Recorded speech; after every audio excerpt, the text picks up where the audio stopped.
నమస్తే. ఈరోజు టాపిక్ విశారదన్ మహారాజ్.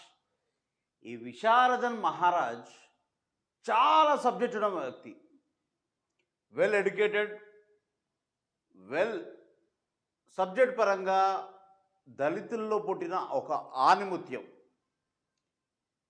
విశారదన్ మహారాజు ఒక గత 14 సంవత్సరాల నుంచి తను కష్టపడుతున్న విధానం చూస్తే చాలామంది ఆశ్చర్యపోతారు.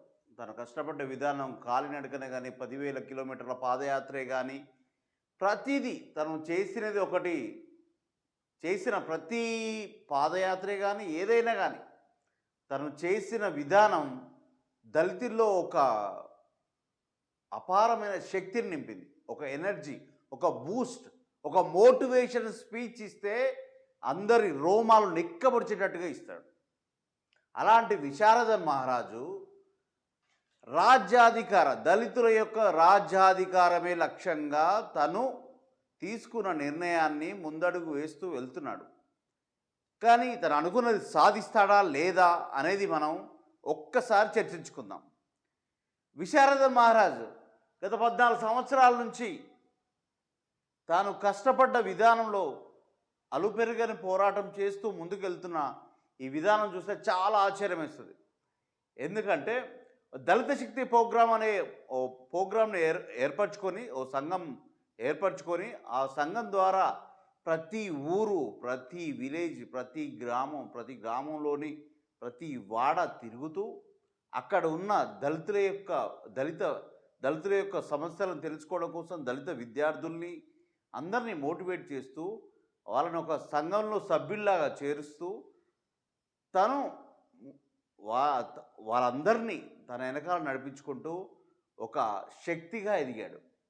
ఈ ఎదిగే విధానం చూస్తే చాలా ఆశ్చర్యం వేస్తుంది.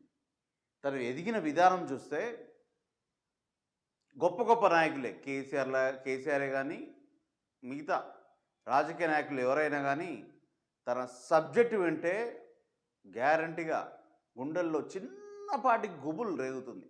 అలాంటి సబ్జెక్ట్ ఉన్న వ్యక్తి. ఈ వ్యక్తి తలుచుకుంటే ఎన్నో ఆత్మల్ని, అంటే చాలామంది సబ్జెక్ట్ లేని వ్యక్తికి కూడా సబ్జెక్ట్ నేర్పించి మాట్లాడిపించగల శక్తి ఈ విశారదన్ మహారాజుకు ఉంది. కానీ విశారదన్ మహారాజు అనుకున్నది సాధిస్తాడా లేదా అనేది మనం ఒకసారి చర్చించుకుందాం. విశారదన్ మహారాజు ఇప్పుడు ఏజ్ చూస్తే ఒక 60కి దగ్గరలో ఉన్నాడు.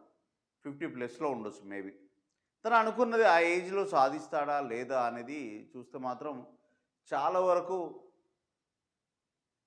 నాయకుల కర్మాగారాన్ని స్థాపిస్తాను అని స్థాపించి అందులో నాయకుల్ని తయారు చేస్తాను అని చెప్పి మరి నాయకుల్ని తయారు చేసే విధానంలో ముందుకెళ్తున్నాడు. కానీ రాజ్యాధికారాన్ని సాధిస్తాడా? రాజ్యాధికారాన్ని సాధించి తను ఆ కుర్చీలో కూర్చుంటాడా అనేది ఒక్కసారి మనం ఇమాజిన్ చేసి చూస్తే మాత్రం ఇది కష్టసాధ్యమే అని అనిపిస్తుంది.